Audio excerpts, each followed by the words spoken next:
नमस्कार. आम्ही पुन्हा गावी निघालो आहे. मला खूप सांगायला आनंद वाटतं. गावी निघालो की खूप आनंद होतो. बघा मस्त वाटते. छान थंडी पडलेली आहे आणि सकाळीच निघालो आहे आम्ही. बघा मस्त बाहेरचं वातावरण. छान वाटतं असं सकाळी सकाळी. अगदी 6:30 झालेत, जास्त नाही. आणि यावेळेला काही घाई नाही आम्हाला जायची, कारण उद्या आमचे भटजी येणार आहेत. त्यामुळे सावकाश चाललो आहे. हे बघा मस्त पुढे पुढे छान धुकं पण आहे. गावाला जायची मजा घ्या. मध्ये आपण एस टीने गेलो होतो. आता पुन्हा आपण आपल्या अर्टिगाने निघालो आहे. आमच्या देवाचे टाक आता खराब झाले होते, मग ते घडवायचे आहेत नवीन, म्हणून आम्ही गावी चाललो आहे आता. त्यामुळे आता जाऊन आम्ही भटजींना बोलवलं आहे. ते आल्यानंतर आम्ही ते देव त्यांचं ते सगळे विधी करून घेऊन येणार आहोत. आता आम्ही हे इथे जोशी वडेवाल्यांकडे आलो आहे. जाताना म्हटलं थोडा छान नाश्ता करूया. गरम गरम भजी, डोसा घेतला आणि वडापाव, असं जे आवडेल ते खा. जोशी वडेवाले. तेथून निघालो आम्ही. आमचा प्रवास बघा. आता घरी आलो आम्ही. हे देवांचे टाक आहेत बघा, जरा खराब झाले. आता सकाळी भटजी येणार आहेत. सकाळी भटजी म्हणजे आम्हाला 6ला तयार राहायला सांगितले. आता सकाळी उठायच्या, आंघोळ्या, देवाची तयारी, दिवा बत्ती, देवाची पूजा, हे सगळं व्हायचं आहे. आता लवकरच झोपण्याची तयारी चालली आहे. हे बघा, सकाळ म्हणजे तुम्हाला माहिती आहे, चुलीत विस्तव केला आहे, पाणी तापत ठेवलं आहे.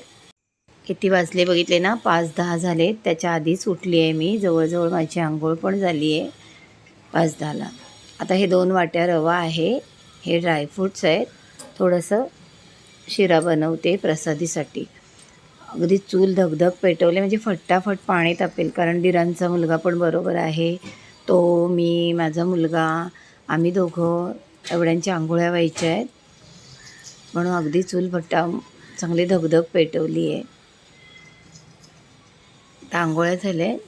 आता भटजी आले. मी अगदी शिऱ्याला हात लावणार इतक्यात भटजी आले. भटजी अगदी 6ला म्हणाले, पण 5:45लाच आले. हे बघा, 2 वाटी शिरा ना, तर 2 वाटी तूप घ्यायचं. तूप ना पातळ असतं तर ती वाटी भरली असती. मी घट्ट होतं म्हणून तूप पातळ करून 2 वाटी घ्यायचं. आणि हा 2 वाटी रवा घालायचा. गरम गरम तुपामध्ये छान भाजायचा. मस्त छान भाजून झाला. त्यातच ड्रायफ्रूट टाकायचे शेवटी. आणि मग ह्या 2 वाट्या दूध आणि 2 वाटी पाणी घातलं. रवा माझा जाड होता, त्यामुळे जरा, नाही तर तेवढंच दूध तेवढं पाणी नाही. नेहमी जेवढं रवा असेल त्याच्या 1.5 पट पाणी घ्यायचं, उपम्याला पण आणि शिऱ्याला पण. तर मी पाणी नाही, दूध घेतलं. 2 वाट्या दूध, 2 वाट्या पाणी घेतलं. झालं छान शिरा झाला. थोडासा असा घट्ट झाला की परत 2 वाट्या रव्यांबरोबर 2 वाटी साखर घालायची. भटजी आले, ते त्यांची तयारी करतायत. सगळं साहित्य दिलंय, ते सगळं मांडतायत. पूर्ण पूजा आहे. मला इतकं काही अंदाज नव्हता काय असेल काय नाही. कोणाला टाक बदलायचे असेल तर हे असं भटजींना आधी सांगावं लागतं. आमच्याकडून पूजा करून घेतली सगळं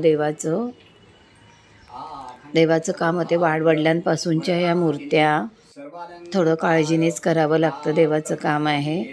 छान आरती केली.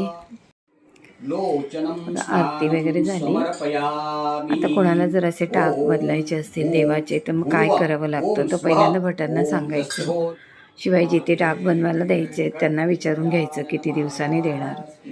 जर थोड्याच वेळाची प्रोसेस असेल तर मग ते दुसरं काही सुपारी वगैरे मांडत नाही.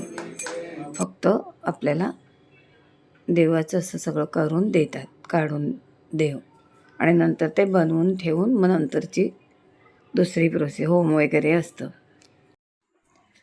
जर देव 8 दिवसात महिन्यात तर बसवायचे असतील तर काय सुपारी वगैरे असं काय मांडायची गरज नाही. म्हणजे आता ते तिथे लगेच सुपारी वगैरे ठेवायला आपण जर पाहिजे वेळ असेल तर मग ते तिथे पूजायला. सुपारीत तत्व टाकून नको? सुपारी ठेवावी लागते. हो आणि है ना? आता आम्ही निघालो, आमचं सामान चाललंय गाडीमध्ये. असं आमची ही एक फेरी झाली.